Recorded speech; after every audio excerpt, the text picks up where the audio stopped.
Hola, what's up, everybody? It's your boy Jake. Anyway, I should have put my chapstick on, doggone it. Maybe I'll just go grab it real quick and then, make this video more impressive or something. I don't know. Make me feel better. But, yesterday's video ended up being like 30 something minutes long, and it was supposed to be a lot more. It's supposed to be an in depth conversation, just about me and understanding more about me on a like deeper meaning level, and it kind of did not go the way I thought it would, and I was really kind of tired when I made it, so that didn't help my cause. I'm tired now, but you'll have those kind of days. But what I really, like I say, just like yesterday, want to talk about is this, man, I'm like, emotional. It's like, don't you judge me. Like, oh no, you didn't. Like, oh snap, snap, crackle, pop. But yeah, man, like the shirt said, wish I cared more, but I do. That's one of my weaknesses, like that Papa Roach song called Scars, where he's like, my weakness is that I care too much. Um, or there's another song that I think of sometimes that's another good one that's kind of self-reflective, teach you a lot. All I can think of is Teach Me How to Dougie now because I said the word teach. It's just how my brain works. People think I'm like on something, like I always tell people, you just got to be like Wiz Khalifa, you just got to be on my level, you know what I mean? It's like some next level crap, about to go down, and they ain't prepared. They're not, you know what I mean?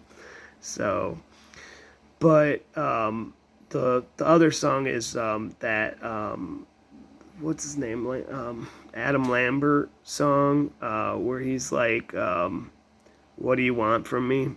You know what I mean? And I was even thinking about turning that into like just using that title and making it into a poem. And because he's already done that, so I do a spin on his idea where he's talking about people, what do you want from me? You know what I mean? Like I always tell people I remix it to like it doesn't belong to me because it feels like nothing in the world's mine. Like I have no ownership. Like, you know what I mean? Like if you don't have things, it makes you feel like you, you how would I say it? Like on this one video, it's like you have nothing. It's not that I don't give nothing, but like if you start with nothing or you have nothing, and you don't. How'd that go?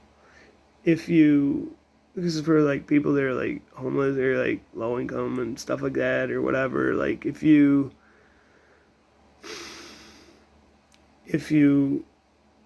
have nothing to like show for yourself, for your work and whatever, it makes you feel like you're like worthless or like you're nothing, and therefore you are nothing. You know what I mean? Like it's like a three-step thing where it's like, okay, I feel like it's kind of like if you having a bad day and you're like, I feel bad, you know, I am bad, blah, therefore I am bad. You know what I mean? Or whatever the now. There's a middle thing in between. I can't think of it right, but you get the point of what I'm trying to get at there. Um, but my point is too is that like the other day I was trying to think of um, for me, a lot of girls pass me up because they see, the physical. You know what I mean? The manifestation. They have their checklist, of the perfect guy or whatever. And a blind dude, like, not a blonde dude, because I mean, it's kind of, gone back, you know what I mean? Kind of like, hidden from me or whatever, it's kind of from the skull, but pushed back, it just comes with age. I mean, it is what it is. There's not much you can do about it. It's genetics, you know what I mean? You can't choose, you know what I mean? So, but that's the thing. The things that you can choose and that you do have power or dominion over are things that you can, because a lot of people are control freaks. And so if they don't have the power, they feel like they're not in control. with their life, and it's kind of like I use this analogy of it'd be like being mad, for like the weather, because no one can really predict or change or script that. You know what I mean? There's you're powerless to that. You're at the mercy of the like ocean if you're in a boat or whatever. It's the same thing. So it's like trying to be upset about something you can't control, and you have no like you know what I mean? So you're powerless, and people don't like feeling like powerless or any word with the word like worthless, hopeless. Like I always tell people, like they say like hopeless romantic or romantic comedy rom com. And I say I'm just a romantic that's hopeless instead of hopeless romantic. Spin it around, you know what I mean? And people are like, oh, that's not true. Don't say that. Who tells you that? Blah. And it's a lot of it is just self condemnation because you doubt yourself, because you question it, because you just don't have that level of confidence because you lack the experience. And so it's hard to be confident and like sure of yourself in something that you're uncertain of, or it's unknown territory. You know what I mean? Like that's anything in life. You're always gonna respect. You're always gonna have a certain level of doubt or insecurities. And I was thinking about the word insecurities as it's kind of a oxymoron, because why wouldn't they call those instead of insecurities? Because if you're in your own home, you have security because you're there. You know what I mean? Like a feeling of like protection or safety. So they should really call them out of securities, because it's like when you run out, you have nothing left, so insecurity, they should call those out of securities. Like for women, oh, I'm insecure about my weight, or I'm insecure about, facial features or whatever, certain body part or whatever image, whatever in the mirror or something. And like, that stuff is like skin deep, is superficial. It's not really something that is like permanent, long term. Like, because a lot of people are about the short term goal. It's kind of like life's a sprint, or it's a marathon. It's not a sprint. So those like short distance sprinters are real quick out the gate, but then they slow peter out when it's a marathon. Or they say you may have won the battle, but you haven't won the war. I could go on and on with quoting you, telling you all kind of different things, but that's not what it's about. Like I say, I thought of it this way too, as far as if you think of a guy, what they have to offer you, you know what I mean, like the checklist, and this kind of thing, or little ticks and X or yes and check, whatever, or swipe to the left, swipe to the right, or whatever. I have a lot of things that I can offer a woman or a lady or a girl or female or whatever you want to say, as far as that, for spouse, for like relationship, like, for potential suitor to be like, husband, boyfriend, fiance, you know what I mean? Father, that a lot of guys don't have what I have. They're not blessed with what I've been blessed with. And so a lot of people, it just comes down to just straight jealousy, to be honest with you. They're mad because you can do something better than they can, and they're supposed to be the expert or, known for doing that certain thing. And so when you one up them, and like, then it's like a competition, and it's kind of cutthroat and it's savage, and then it's kind of like, it's like butting heads. Like it's never ends well like that, because there's no real clear cut winner when you're always trying to, you know what I mean, like back and forth, back and forth. You know what I mean? It kind of gets tedious, and but for me, like I thought of, with my kids, like I don't have kids now, but like in the future, as far as like with my wife, future baby mama, whatever, and what I could offer them is, say the power went out, right? Obviously, anybody knows kids are afraid of the dark, most little young kids and stuff. So when the power goes out, what are they going to do? And you don't have a candle right away because you weren't expecting it to go out, or a generator kick on or something, for a power outage for whatever reason, the kids are going to start screaming and crying and freaking out, right?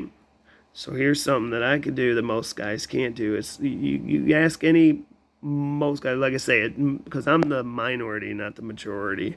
because most guys are, not so nice. That's why they say nice guys finish last. But it's not about how you start; it's about how you finish. You know what I mean? You got to finish strong, and it's like passing the torch. And they say generations is every 40 years and all this stuff. So 7 years I'll be 40. They say the 7-year itch. So, but anywho, so I'm 33 now, third of a century. It's like a check. It's like you find out like people are like 21. It's like, man, they're like 12. I was like 12, 13, a teenager when they were like born. I was like, holy crap! Like I've got cousins older than some of these. Like it's just crazy to me. But it's love is love. Age is just a number. And so for me, it's kind of good that way because they say guys can just have kids in their 60s, 80s, whatever.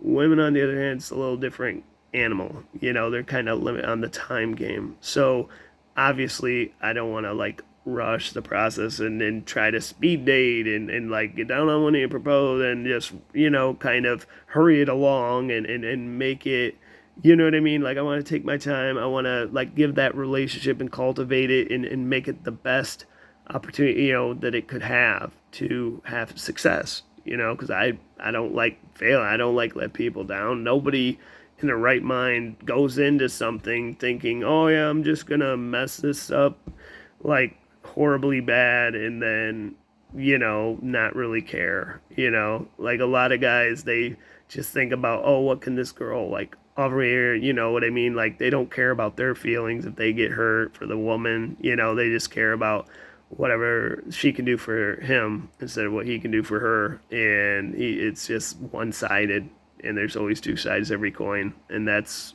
not what anybody wants. Oh, so what you're basically saying in a backdoor is, oh, so it's okay for them to care about you, but you just don't care about them at all, so you're a hypocrite. You know what I mean? Like, call it like it is. Like, oh, so it's a different story if she starts playing your game back at you and, like, how's it feel and, like, kind of karma and whatever, and gives you a little dish. Revenge is a dish best served cold.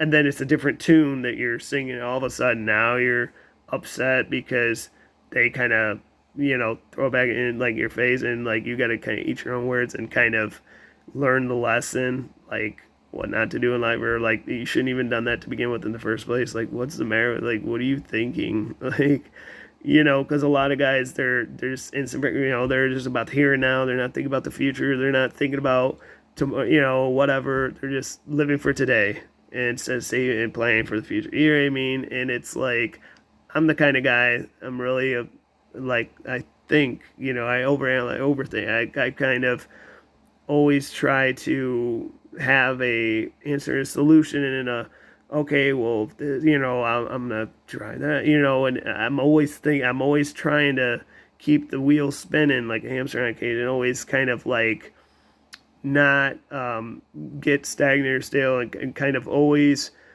think outside the box and really like, worst case scenario, like my way of like dating, like if I met someone at a club or a bar, is like, which I wouldn't really want to begin with, because I'm, Catholic, I'm Christian, I, fear the Lord, like I want a God-fearing woman, like I love Jesus and I hope she does too, and you know what I mean. So I want to be equally yoked. I don't want someone that's not my religion. If they're like, no offense, but I mean, if they're like atheist or they're agnostic, Scientology, if they're Muslim, if they're Jewish, it's probably not going to work out because that's not what I personally believe. I'm not trying to force what I believe on other people. I'm just saying if that's what they believe, I know what I believe. I know enough, you know what I mean? And it's like Buddhism and Hinduism, like that's, it's not meism, you know what I'm saying? Like, just telling you like it is, truth shall set you free, and free is free indeed. So, I believe in, the Bible, praying before meals, praying before you go to bed, praying before you, all that kind of stuff. That's the daily devotionals, if you will. And yes, righteous man sins 7 times a day. We all make mistakes. We're only human. You know what I mean? Like that song. And then I think of that too as like, it's like Jesus can forgive me, for things I've done. It's like, why can't you? Why can't people just get over stuff and move past it? Why they gotta keep bringing old skeletons and old, like, bury the hatchet? Like, why do you gotta talk about something that I like? It'd be like if you know, so in like 10 years you had your 10th anniversary and like you missed one of their birthdays in that 10 years, and the girlfriend that now is the fiance or wife or kids mom or whatever, the mother of your kid, and they never let you live that down. So it's like, if you think about it that way, say it was 20 years, so 1 out of 20, that's 5%. So you have a 95% passing rate. Okay, so it's just like cigarettes. You go from smoking a pack a day, there's 20 cigarettes in a pack, to going to only smoke one a day. So you've cut out 95% of your habit. That's the definition of progress. That's success. But to some people, in their opinion, their mind's eye, and their viewpoint and point of view, is that you have to be at 0% and cold turkey quit, or else it doesn't count. It's like, have you ever heard of addiction? Do you even know how it even works? It's a daily thing. Like it says, deny yourself, pick up the cross, yeah, I think it's crucify the flesh, deny yourself, pick up the cross, and follow me. You know what I mean? Or as for me and my house, we'll serve the Lord, whatever. And remember that you are dust, and with this dust you shall return. All this kind of stuff, that I've been told through the year, through the grapevines, over and over. It's like locked in. But the point is that, like I say, getting back to the little kids thing, what I could offer a woman that other men can't. Like even if they had their best girlfriend, that they've known 20 or whatever, there's one thing that I could provide that she can't. She could be the greatest whatever of all time, but guess what? She can't make my girlfriend or whatever have kids. Like they can't give them that and offer that to them. I can do that. They can't. You see what I mean? It's just common sense. It's genetic. Like I say, it's you know what I mean? Guys and girls, I mean, it's a no-brainer, so you can't get mad at me because I speak the truth and that I tell it like it is and I don't sugarcoat it and I'm not BSing and I'm not making stuff up, and I back it up and I'll be like, okay, give me an example, because a lot of people, they'll throw some stuff at me, but they don't have really references and examples. It's like, if you look in this chapter of this section, you know what I mean? Like, really kind of, prove their point, because my whole life that's what I had to do: prove myself, prove my worth, value, this and that, academically, whatever it is. Now that I'm 18, I've been 18 for an adult for a decade and a half, 15 years. I had my life ago when I was a teenager in high school and stuff, and it's like, where has that gotten me in life? To graduate cum laude with honors, 3.532 cumulative GPA freshman year, senior year. What has a couple months of going to Owens Community College, and now I know why they call them Owens, because you'd be owing them some money with student loan and this and that. Where's that gotten me? You know what I mean? Like, all these things, and I put so much energy and so much of my time in my life. It's just like a girl, if she's dating a guy, and then for 5-10 years or whatever, and then come to find out he doesn't want to have kids, like, at all. And he knew the whole time how passionate she was about it, but she never really thought too much to ask him, well, what do you think about this? My viewpoint, how I feel about it. What's your take or stance? And maybe for the longest time they were saying it just to appease her, and then when she really said, okay, well, let's take it to the next level, let's go move in together, or let's start a plan to have kids, and then all of a sudden now the truth comes out, and then they're like, actually, I'm not ready for that. Like, maybe at the time she's trying to do it, he's just not there yet. And so all those years, she's like, I just wasted, and all these guys I could have been dating before you, after you, and all that, when they break out and stuff. And it's like, you screw it, now I got to start from scratch, and I can't get those years back. It's like, what happened? You know what I mean? Like, that's messed up, and that happens to a lot of girls, or they break their heart on their birthday, break up with them, or on a holiday and whatever. And so every year that kind of is like a doom and gloom, like a cloud, like a halo over their head, of like self-doubt and their self-worth and their self-esteem and self-confidence, and all that has been crushed because some guy decided to just say a bunch of untruth things that aren't even accurate, just spewing things that, you know what I mean, just to hurt them because they know that they have this like power in a way over them, or that they can just think they could just tell them whatever, and that there's no boundaries of like respect or morals or ethics or common decency and courtesy and couth and whatever. And it's like, no, you can't. Like, this is 2021. I always tell people, I know my rights, Miranda. Like, dude, come on. Like, hashtag Miranda rights. Like, get real.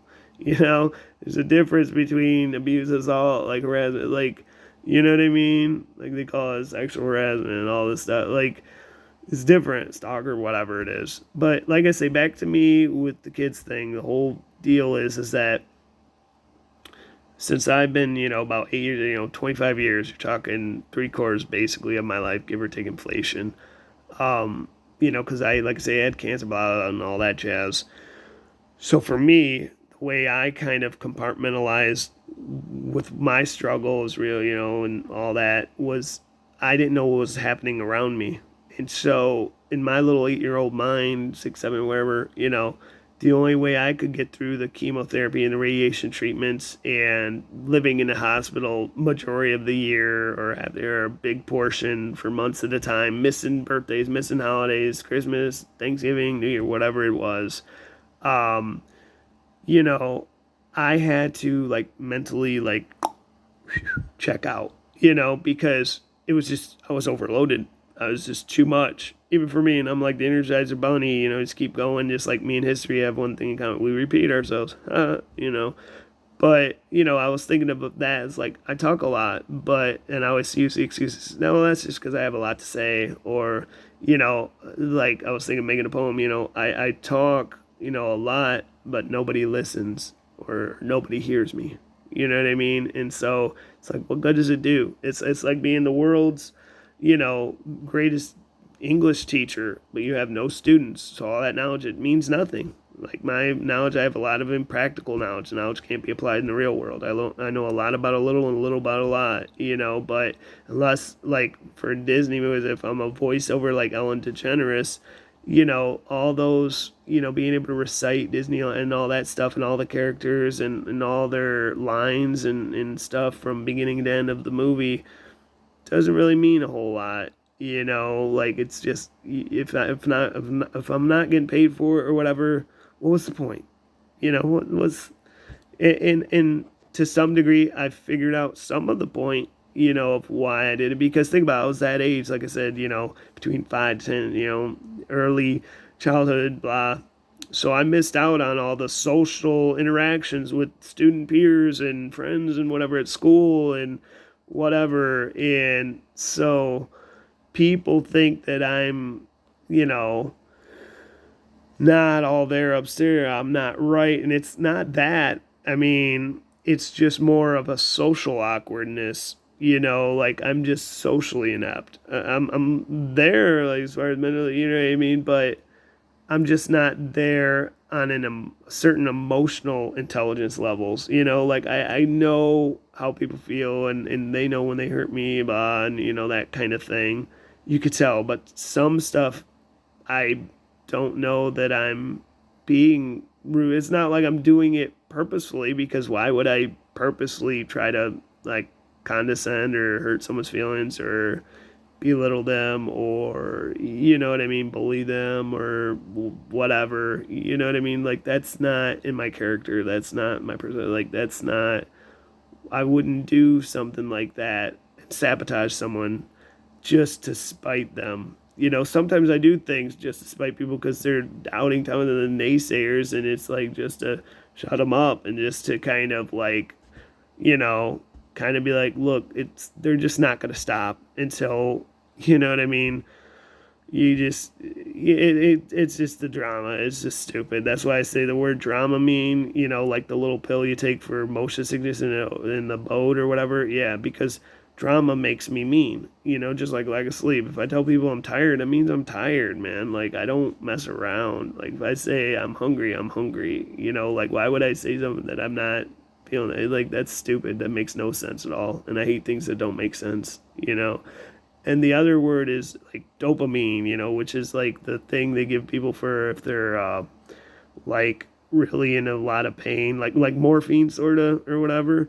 But anyway, the point is the whole dopamine, because people ask you, oh man, don't smoke and whatever, Mary Jane and MJ and all this. It's like that makes me mean too. It's like, no, I don't want to smoke. Like, dude, that's a waste of investment. Plus, it's illegal. Catch a case, get a felony or misdemeanor or whatever. Like, it doesn't matter.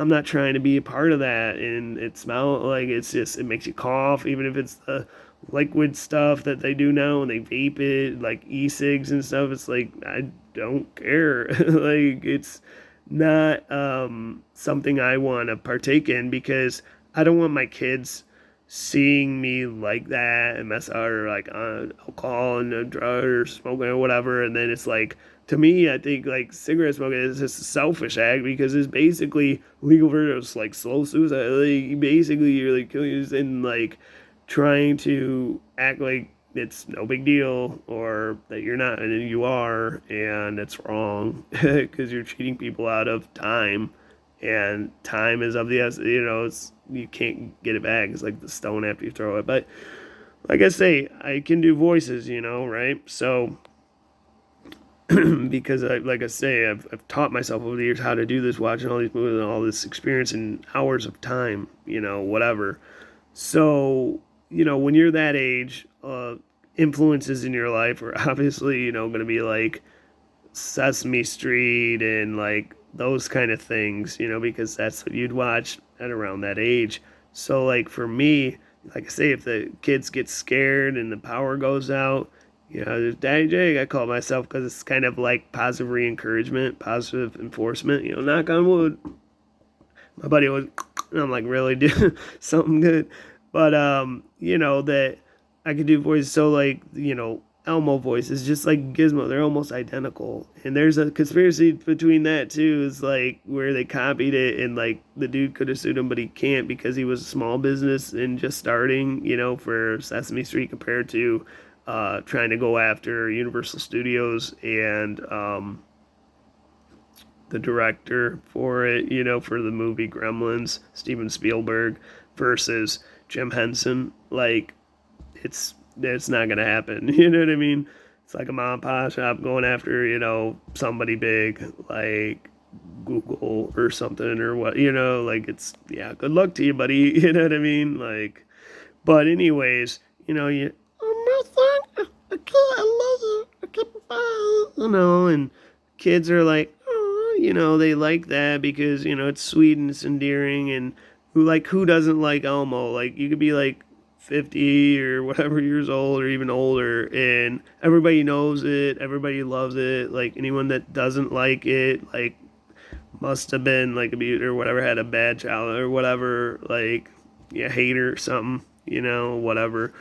But it's something that the kids, because darkness is just absence of light, so they say, let your light shine, let your beacon show. And so when you wear your emotions on, it's kind of get to feel, what I mean? Like, when you're the kind of person that you put so much energy and effort into something, you want it to have the best result. So, like, for me, I try to lead with my best foot forward, and I try so hard to like make people like me for, like, people don't like who I am, like, for like me for me, not for the voices. Is like Jeff Dunham, and it's like, why can't I just be Jeff today? Why do I have to be, Peanut or Ahmed the Dead Terrorist, or like Walter or whoever? Why can't I just be Jeff? Why can't I just be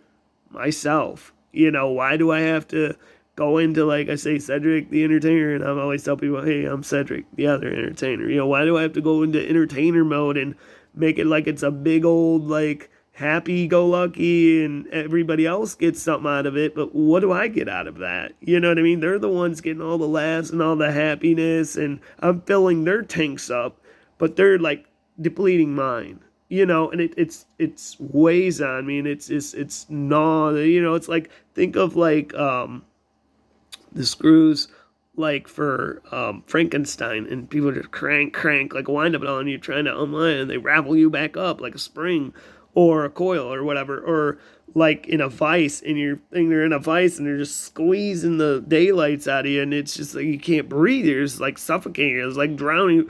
You can't even take a breath, and just more water like coming in and just pouring in. When it rains, it pours. It's like pour me. Ooh, yeah, pour me. Bartender has another drink.